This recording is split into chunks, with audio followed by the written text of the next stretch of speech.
ਇਹ ਸਾਂਝ ਕਿਵੇਂ ਟੁੱਟੀ ਜਦੋਂ ਤੁਹਾਨੂੰ ਕਿਹਾ ਗਿਆ ਕਿ ਹੁਣ ਤੁਸੀਂ ਇੱਥੋਂ ਚਲੇ ਜਾਣਾ ਹੈ? ਕਿਸ ਨੇ ਕਿਹਾ ਕਿ ਤੁਸੀਂ ਇੱਥੋਂ ਚਲੇ ਜਾਣਾ? ਸਾਡੀ ਸਾਂਝ ਨਹੀਂ ਟੁੱਟੀ। ਹਾਏ ਹਾਏ ਹਾਏ, ਸਾਡੀ ਸਾਂਝ ਨਹੀਂ ਸੀ ਟੁੱਟੀ। ਵਾਹ ਵਾਹ।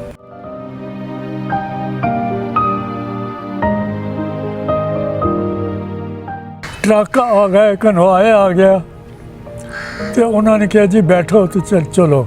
ਹਿੰਦੂ ਸਾਨੂੰ ਚੜਾਉਂਦੇ ਸੀ। ਸਿੱਖਾਂ ਦਾ ਮੁੰਡਾ ਸ਼ਰਨਾ ਸੀਗਾ, ਮੀਂਹ ਪੈਂਦੇ ਦੇ ਵਿੱਚ ਭਿੱਜਿਆ ਪਿਆ ਸੀ ਪਾਣੀ 'ਚ, ਲੋਕਾਂ ਦੇ ਬਿਸਤਰੇ ਚੱਕ ਕੇ ਟਰੱਕ 'ਚ ਰੱਖਦਾ ਸੀ। ਲਓ ਜੀ ਇਹ ਵਿਛੜ ਚੱਲੇ ਆ, ਅਸੀਂ ਵੀ ਕਿ ਲਓ ਵੀ ਅਸੀਂ ਤਾਂ ਵਿਛੜ ਚੱਲੇ। ਮੇਰਾ ਜੀ ਜਨਮ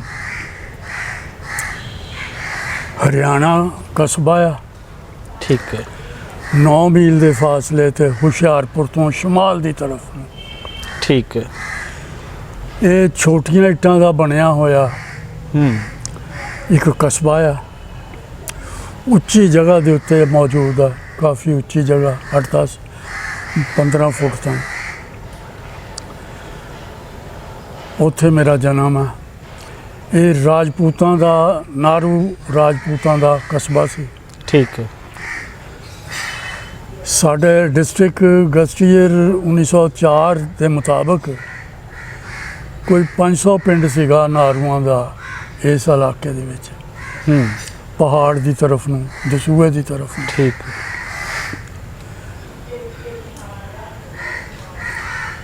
ਉੱਥੇ ਮੈਂ ਪੈਦਾ ਹੋਇਆ ਜੀ। ਹਰਿਆਣੇ 'ਚ ਹੀ ਮੈਂ ਜੰਮਿਆ ਪਲਿਆ, ਉੱਥੇ ਹੀ ਖੇਲਿਆ। ਉੱਥੇ ਹੀ ਮੈਂ ਹਿੰਦੂ ਮੁਸਲਿਮ ਹਾਈ ਸਕੂਲ ਹਰਿਆਣਾ ਦੇ ਵਿੱਚ ਹੀ ਮੈਂ ਤਾਲੀਮ ਪਾਈ ਹੈ। 8ਵੀਂ 'ਚ ਪੜ੍ਹਦਾ ਸੀ, 8ਵੀਂ ਤਕਰੀਬਨ ਮੁੱਕ ਗਈ ਸੀ ਤੇ ਪਾਰਟੀਸ਼ਨ ਹੋਈ ਹੈ ਤੇ ਸਾਨੂੰ ਉਜੜਨਾ ਪੈ ਗਿਆ ਤੇ ਉਜੜ ਕੇ ਅਸੀਂ ਪਾਕਿਸਤਾਨ 'ਚ ਆ ਗਏ। ਮੈਂ ਬਹੁਤ ਕੁਝ ਦੇਖਿਆ ਹੋਇਆ ਜੀ, ਔਰ ਕੱਲਾ ਦੇਖਿਆ ਹੀ ਨਹੀਂ ਹੋਇਆ, ਉਸ ਦੇਖੇ ਹੋਏ ਦੇ ਨਾਲ ਬੜਾ ਬਚਪਨ ਦੇ ਨਾਲ ਪਿਆਰ ਵੀ ਕੀਤਾ ਹੋਇਆ। ਹਾਂਜੀ, ਤੇ ਉਹ ਬਚਪਨ ਭੁੱਲਦਾ ਨਹੀਂ। ਇਹੀ ਵਜ੍ਹਾ ਕਿ ਉਹ ਬਚਪਨ ਭੁੱਲਦਾ ਨਹੀਂ। ਸਾਨੂੰ ਆਪਣਾ ਬਚਪਨ ਨਹੀਂ ਭੁੱਲਦਾ, ਬੜੀ ਮੁਸੀਬਤ ਹੈ। ਹਾਏ ਹਾਏ ਹਾਏ। ਨਾ ਗਲੀਆਂ ਭੁੱਲਦੀਆਂ, ਨਾ ਦੋਸਤ ਭੁੱਲਦੇ ਆ, ਨਾ ਸਕੂਲ ਦੇ ਕਲਾਸ ਫੈਲੋ ਭੁੱਲਦੇ ਆ, ਨਾ ਫੁੱਟਬਾਲ ਖੇਲਣੇ ਭੁੱਲਦੇ ਆ, ਨਾ ਚੋਅ ਦੇ ਵਿੱਚ ਕਬੱਡੀ ਰਾਤ ਸ਼ਾਮ ਵੇਲੇ ਖੇਲਣੀ ਭੁੱਲਦੀ ਆ, ਨਾ ਉੱਥੇ ਦੇ ਮਨਾਜ਼ਰ ਹੀ ਭੁੱਲਦੇ ਆ।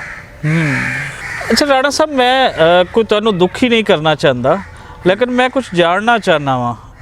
ਇਨਸਾਨ ਬੜਾ ਜਜ਼ਬਾਤੀ ਹੁੰਦਾ ਆਪਣੇ ਬਚਪਨ ਨੂੰ ਲੈ ਕੇ, ਆਪਣੇ ਰਿਸ਼ਤਿਆਂ ਨੂੰ ਲੈ ਕੇ, ਆਪਣੇ ਦੋਸਤਾਂ ਨੂੰ ਲੈ ਕੇ, ਔਰ ਖਾਸ ਕਰ ਜਿਹੜੇ ਬਚਪਨ ਨਾਲ ਜੁੜੀਆਂ ਹੋਈਆਂ ਚੀਜ਼ਾਂ ਨੇ ਉਹਨਾਂ ਨਾਲ ਬੜਾ ਹੁੰਦਾ ਹੈ। ਅਕਸਰ ਇਹ ਚੀਜ਼ਾਂ ਦੇਖੀਆਂ ਨੇ, ਕੋਈ ਛੋਟੀ ਛੋਟੀ ਚੀਜ਼ਾਂ ਉਹ ਸਾਰੀ ਜ਼ਿੰਦਗੀ ਸੰਭਾਲ ਕੇ ਰੱਖਦਾ ਕਿ ਇਹ ਮੇਰੇ ਬਚਪਨ ਦੀ ਚੀਜ਼ ਹੈ, ਤੇ ਯਾਦਦਾਸ਼ਤਾਂ ਤਾਂ ਫਿਰ ਸੰਭਲ ਕੇ ਰਹਿੰਦੀਆਂ ਹੀ। ਅਗਰ ਕੋਈ ਉੱਥੋਂ ਦੇ ਦੋਸਤਾਂ ਦੇ ਨਾਲ ਜਿਹੜੇ ਤੁਹਾਡੇ ਕੋਈ ਮੁਸਲਿਮ, ਸਿੱਖ, ਹਿੰਦੂ ਦੋਸਤ ਸਨ, ਸਕੂਲ ਦੇ ਅੰਦਰ ਦੀਆਂ ਕੁਝ ਤੁਹਾਨੂੰ ਕੋਈ ਸ਼ਰਾਰਤਾਂ ਯਾਦ ਆਉਣ, ਤੇ ਹੋ ਸਕਦਾ ਉਹਨਾਂ ਲੋਕਾਂ 'ਚੋਂ ਕੋਈ ਉਹਨਾਂ ਦੇ ਅੱਜ ਜ਼ਿੰਦਾ ਹੋਵੇ ਤੇ ਉਹ ਵੀ ਉਹ ਦੇਖੇ ਤੇ ਤੁਹਾਡੇ ਨਾਲ ਉਹਨਾਂ ਦੀ ਜੁੜਤ ਵੀ ਬਣ ਜਾਵੇ, ਜਾਂ ਉਹਨਾਂ ਦੇ ਕੋਈ ਔਲਾਦ ਦੇ ਵਿੱਚ ਕੋਈ ਲੋਕ ਐਸੇ ਹੋਣ, ਉਹ ਤੇ ਪਲੀਜ਼ ਕੋਈ ਦੱਸੋ ਕਿ ਕਿਹੜੇ ਕਿਹੜੇ ਲੋਕ ਸਨ। ਸਾਡੇ ਕਲਾਸ ਫੈਲੋ ਜਿਹੜੇ ਹੈ ਨਾ ਜੀ, ਉਹਨਾਂ 'ਚ ਹਿੰਦੂ, ਮੁਸਲਮਾਨ, ਸਿੱਖ ਸਾਰੇ ਹੀ ਲੋਕ ਹੀ ਸਨ ਜੀ।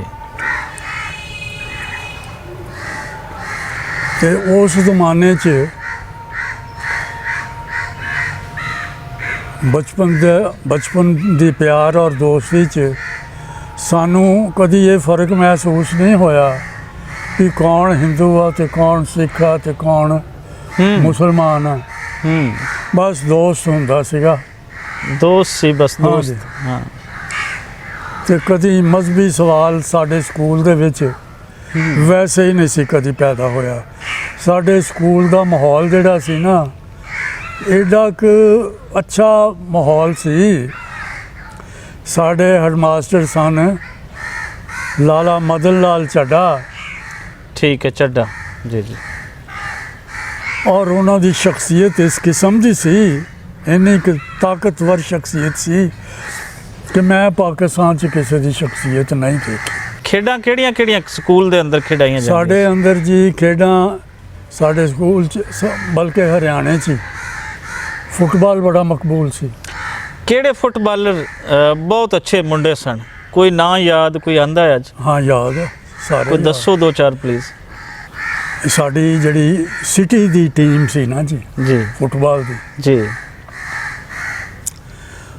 ਉਹਦੇ ਪਲੇਅਰ ਏਡੇ ਕਿ ਅੱਛਾ ਖੇਲਦੇ ਸਨ ਕਿ ਪਾਕਿਸਤਾਨ ਦੀ ਜਿਹੜੀ ਨੈਸ਼ਨਲ ਟੀਮ ਆ ਨਾ ਜੀ ਉਸ ਤੋਂ ਬਿਹਤਰ ਸਨ। ਅੱਛਾ ਮੈਂ ਕੋਈ ਹਾਂ ਹਾਂ ਇਹ ਕਿਸੇ ਨੂੰ ਕੋਈ ਐਗਜ਼ੈਜਰੇਸ਼ਨ ਨਹੀਂ ਹੈ। ਠੀਕ ਹੈ। ਇੰਡੀਵਿਜੂਅਲੀ ਨਾਂ ਲਵਾਂ ਤੇ ਉਹ ਬਹੁਤ ਬੜੇ ਪਲੇਅਰ ਸਨ। ਕੋਈ ਮੈਂ ਚਾਹਨਾ ਕਿ 2-4 ਨਾਮ ਤਾਂ ਕਿ ਇੱਕ ਲਿੰਕ ਹਾਂ। ਅਗਰ ਜੁੜ ਜਾਵੇ। ਸਾਡੇ ਟੀਚਰ ਸਨ ਮਾਸਟਰ ਨਿਆਜ਼ ਸਾਹਿਬ। ਠੀਕ ਹੈ। ਇੱਕ ਤਾਂ ਜੀ ਸਾਡੇ ਸਕੂਲ ਦਾ ਮੁੰਡਾ ਸੀ ਇੱਕ ਕਰਮ ਸਿੰਘ ਉਹਦਾ ਨਾਂ ਸੀਗਾ। ਠੀਕ। ਕਰਮਾ ਅਸੀਂ ਕਹਿੰਦੇ ਸੀ। ਹਾਂ ਬੜੀ ਛੋਟੀ ਉਮਰ ਦਾ ਮੁੰਡਾ ਸੀ, 6ਵੀਂ ਜਮਾਤ 'ਚ ਪੜ੍ਹਦਾ ਸੀ। ਦੂਸਰਾ ਨਾਂ ਆਸਫ ਖਾਨ ਸੀ। ਠੀਕ ਹੈ। ਇਹ ਆਸਫ ਖਾਨ ਸਾਡੇ ਖਾਨਦਾਨ ਦੇ ਸਾਡੇ ਕਜ਼ਨ ਹੀ ਲੱਗਦੇ ਸਨ। ਵੱਡੋਂ ਦਾ ਇੱਕ ਮੁੰਡਾ ਸੀ ਜੱਗਾ। ਉਹ ਵੱਡੋਂ ਦੇ ਮੁੰਡੇ ਦੀ ਗੇਮ ਦੇਖਣੀ ਹੈ, ਤੁਹਾਨੂੰ ਸਮਝ ਆਏਗੀ ਕਿ ਆਹ ਫੁੱਟਬਾਲ ਕੀ। ਠੀਕ। ਅੱਛਾ ਅਸੀਂ ਜੀ ਹਰਨ ਦੇ ਬਾਵਜੂਦ ਵੀ ਉੱਥੇ ਹੀ ਠਹਿਰੇ ਹੁਸ਼ਿਆਰਪੁਰ ਹੀ। ਅਸੀਂ ਉਹ ਮੈਚ ਵੀ ਦੇਖਿਆ ਮਾਲਪੁਰ ਦਾ ਔਰ ਵੱਡੋਂ ਦਾ।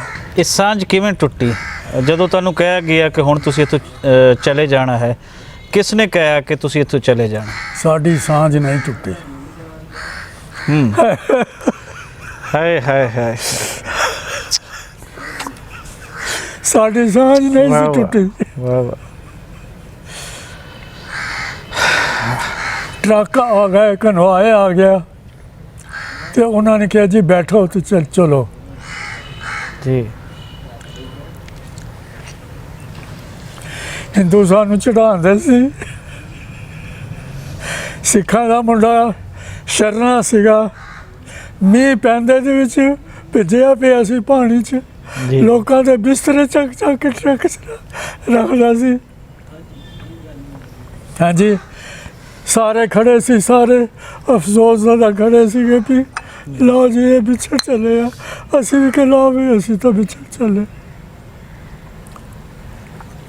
ਮੇਰੇ ਤਾਇਆ ਜੀ ਫਿਰੋਜ਼ਦੀਨ ਖਾਨ ਲੋਕਾਂ ਦਾ ਸਮਾਨ ਸਮੂਨ ਚੜਵਾਉਂਦੇ ਰਹੇ ਤੇ ਉਹ ਟਰੱਕ ਚਲਾ ਕੇ ਤੁਰ ਗਿਆ। ਉਹ ਉੱਥੇ ਖੜੇ ਦੇ ਖੜੇ ਰਹਿ ਗਏ।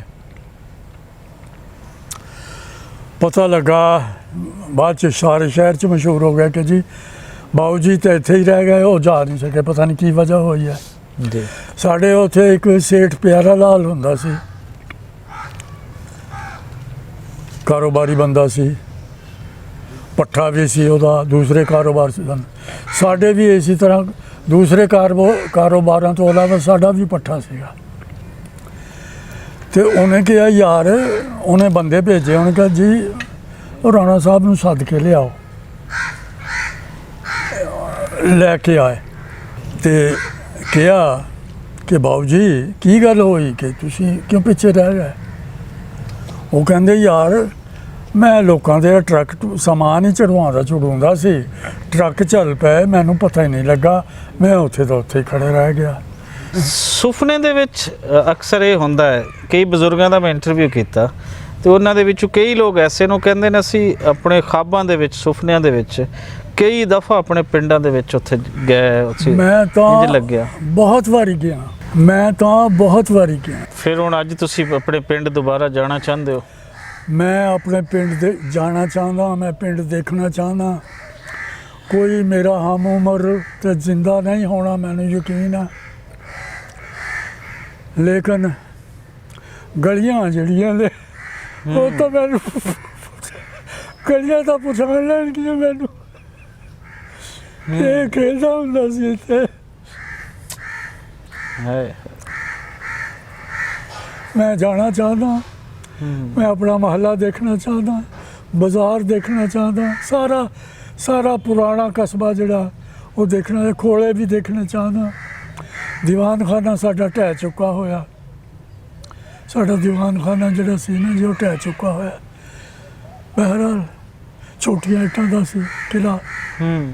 ਘਰ ਵੀ ਸਾਡੇ ਢਹਿ ਚੁੱਕੇ ਹੋਣੇ ਕਿਉਂਕਿ ਛੋਟੀਆਂ ਇੱਟਾਂ ਦੇ ਬਣੇ ਹੋਏ। ਸ਼ਾਇਦ ਅੱਜ ਵੀ ਕੋਈ ਚੀਜ਼ ਸਲਾਮਤ ਹੋਵੇ, ਤੁਹਾਨੂੰ ਹਾਂ, ਦਿਖ ਰਹੀ ਹੋਵੇ। ਹੋਣਗੀਆਂ। ਅਗਰ ਇੱਕ ਇੱਟ ਵੀ ਹੋਏਗੀ ਤਾਂ ਮੈਂ ਪਛਾਣ ਲਾਂਗਾ। ਹਾਏ ਹਾਏ ਹਾਏ। ਜ਼ਮੀਨ ਵੀ ਆਪਣੀ ਦੇਖ ਕੇ ਆਊਂਗਾ, ਹਾਂ। ਡੇਰੇ ਦੇਖ ਕੇ ਆਊਂਗਾ ਆਪਣੇ, ਜਿੱਥੇ ਜ਼ਮੀਨ 'ਚ ਡੇਰੇ ਖੂਹ ਲੱਗੇ ਹੋਏ ਸੀਗੇ।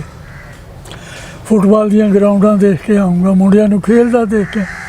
ਹਰਿਆਣੇ 'ਚ ਛੋਟੇ ਮੁੰਡਿਆਂ ਨੂੰ ਗਲੀਆਂ 'ਚ ਖੇਲਦੇ ਦੇਖੂੰਗਾ। ਰਾਣਾ ਸਾਹਿਬ ਦੇ ਨਾਲ ਗੱਲਬਾਤ ਤੁਹਾਡੇ ਨਾਲ ਸਾਂਝੀ ਕੀਤੀ। ਸਾਡੀ ਇੱਕ ਹੀ ਮਿੰਨਤ ਹੈ, ਇੱਕ ਹੀ ਦਰਖਾਸਤ ਹੈ ਇੰਡੀਅਨ ਸਰਕਾਰ ਤੋਂ ਕਿ ਰਾਣਾ ਸਾਹਿਬ ਦਾ ਵੀਜ਼ਾ ਅਸੀਂ ਅਪਲਾਈ ਇੱਥੋਂ ਪਾਕਿਸਤਾਨ ਤੋਂ ਕਰਦੇ ਹਾਂ ਔਰ ਪਲੀਜ਼ ਖੁਦਾਰਾ ਉਸ ਵੀਜ਼ੇ ਨੂੰ ਐਕਸੈਪਟ ਕੀਤਾ ਜਾਵੇ। ਰਾਣਾ ਸਾਹਿਬ ਨੂੰ ਦੁਬਾਰਾ ਤੋਂ ਉਹਨਾਂ ਦਾ ਪਿੰਡ ਜਿੱਥੇ ਉਹਨਾਂ ਦਾ ਬਚਪਨ ਗੁਜ਼ਰਿਆ ਹੈ ਔਰ ਕਿੰਜ ਉਸ ਲਈ ਤੜਪ ਰਹੇ ਹਨ, ਇਹ ਤੜਪ ਤੁਸੀਂ ਦੇਖ ਲਈ ਹੈ। ਅਗਰ ਕੋਈ ਵੀ ਇਨਸਾਨ ਐਜ਼ ਏ ਹਿਊਮਨ ਮਤਲਬ ਇਸ ਉਮਰ ਦਾ ਸ਼ਖਸ, ਉਹਦੇ ਤੋਂ ਕਿਹੜੀ ਸਰਕਾਰ ਨੂੰ ਕੀ ਖਤਰਾ ਹੋ ਸਕਦਾ ਹੈ। ਸੋ ਸਾਡੀ ਮਿਹਨਤ ਹੈ ਇੰਡੀਅਨ ਸਰਕਾਰ ਦੇ ਅੱਗੇ ਕਿ ਇਹਨਾਂ ਦਾ ਵੀਜ਼ਾ ਐਕਸੈਪਟ ਕੀਤਾ ਜਾਵੇ ਔਰ ਇੰਡੀਆ ਦੇ ਅੰਦਰ ਜਿਹੜੇ ਇਨਸਾਨ ਬੈਠੇ ਹਨ, ਜਿਹੜੇ ਇਨਸਾਨਾਂ ਨੂੰ ਸੋਚਦੇ ਹਨ, ਜਿਹੜੇ ਇਨਸਾਨਾਂ ਲਈ ਕੁਝ ਕਰਦੇ ਹਨ, ਜਿਹੜੇ ਦਰਦ ਰੱਖਦੇ ਹਨ, ਉਹਨਾਂ ਅੱਗੇ ਵੀ, ਉਹਨਾਂ ਤਨਜ਼ੀਮਾਂ ਅੱਗੇ, ਉਹਨਾਂ ਇਨਸਾਨਾਂ ਅੱਗੇ ਸਾਡੀ ਇਹ ਬੇਨਤੀ ਹੱਥ ਜੋੜ ਕੇ ਇਹ ਦਰਖਾਸਤ ਹੈ ਕਿ ਰਾਣਾ ਸਾਹਿਬ ਲਈ ਸਾਨੂੰ ਸਾਰਿਆਂ ਨੂੰ ਮਿਲ ਕੇ ਇੱਕ ਕੋਸ਼ਿਸ਼ ਕਰਨੀ ਚਾਹੀਦੀ ਹੈ ਤਾਂ ਜੇ ਇਹ ਉਹ ਪਿੰਡ ਦੇਖ ਕੇ ਦੁਬਾਰਾ ਤੋਂ ਜੀਵਨ, ਦੁਬਾਰਾ ਤੋਂ ਹੱਸਣ ਖੇਡਣ, ਇਹਨਾਂ ਦੇ ਅੰਦਰ ਉਹ ਬੱਚਾ ਜਿਹੜਾ ਇਹਨਾਂ ਦੇ ਆਪਣੀ ਅੱਖਾਂ ਦੇ ਵਿੱਚ ਇੱਕ ਸੁੱਤਿਆ ਹੋਇਆ ਹੈ ਉਹ ਦੁਬਾਰਾ ਜਾਗੇ ਔਰ ਯਕੀਨ ਜਾਣੋ ਉਸ ਬੱਚੇ ਦੇ ਜਾਗਣ ਦੀਆਂ ਜਿਹੜੀਆਂ ਖੁਸ਼ੀਆਂ ਦੇ ਨਾਲ ਸਾਡਾ ਪਾਕਿਸਤਾਨ ਔਰ ਇੰਡੀਆ ਮਹਿਕੇਗਾ, ਉਹ ਅਸੀਂ ਅੱਜ ਤੱਕ ਸ਼ਾਇਦ ਨਾ ਦੇਖ ਪਾਏ ਹੋਈਏ।